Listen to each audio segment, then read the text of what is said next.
How to prepare for the worst without losing hope. Disaster is coming. But here's the secret.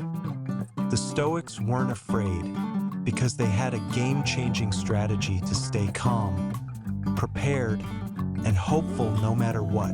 What if I told you that preparing for the worst could actually make you happier? Sounds crazy, right? But by the end of this video, you'll see why the Stoics believed that facing your fears head-on is the key to an unshakable life. Let's break it down. The Stoics practiced something called premeditatio malorum, premeditation of evils. It's not about being negative or pessimistic. It's about being prepared. Here's how it works. 1. Imagine the worst-case scenario. What's the absolute worst that could happen? Losing your job, your health, even your life. The Stoics didn't shy away from these thoughts. They leaned into them. 2. Ask yourself, can I handle it? Spoiler alert, you probably can. Humans are incredibly resilient. By visualizing the worst, you realize that even if it happens, you'll survive and maybe even thrive. 3. Prepare mentally and emotionally. Once you've faced your fears, you're no longer controlled by them.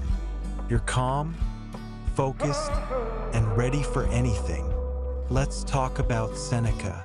This guy was a master of premeditatio malorum. He wrote, "The wise man thinks of fortune always, but never fears it." In other words, he prepared for the worst but never let fear take over.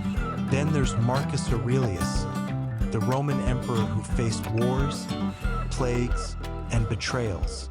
He reminded himself daily, you have power over your mind, not outside events. Realize this and you will find strength. And Epictetus, who was born a slave and faced unimaginable hardships, taught that it's not what happens to you, but how you react to it that matters. Ready to put this into practice? Here's your step-by-step guide to preparing for the worst like a Stoic. 1. Identify your fears. What's the worst thing that could happen in your life right now? Write it down. 2. Visualize the worst-case scenario. Close your eyes and imagine it happening. How would you feel? What would you do? 3. Ask, can I handle it? Be honest with yourself. You're stronger than you think. 4. Make a plan. What steps can you take to prepare? Maybe it's saving money, learning a new skill, or building a support network. 5. Practice gratitude. The Stoics believed in finding the good in every situation. What can you be grateful for right now? Still not convinced? Let's look at some real-life examples. Take J.K. Rowling. Before she became a billionaire author, she was a single mom living on welfare. She faced the worst-case scenario: poverty, rejection, and failure. But she used that fear as fuel to write one of the most successful book series of all time. Or Nelson Mandela. He spent 27 years in prison, facing the worst imaginable conditions. But instead of giving up, he prepared mentally and emotionally. When he was finally released, he led his country to freedom and became a global symbol of resilience. Even in sports, fear of failure is a common theme. Michael Jordan was famously cut from his high school basketball team.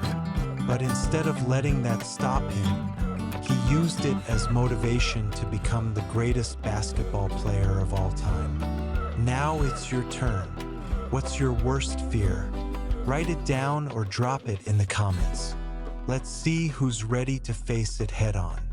And here's a challenge for you.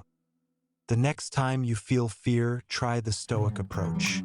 Visualize the worst-case scenario, make a plan, and take one small step forward. Then come back and tell us how it went. The Stoics believed that by preparing for the worst, you never lose hope. Why? Because you realize you're stronger than you think.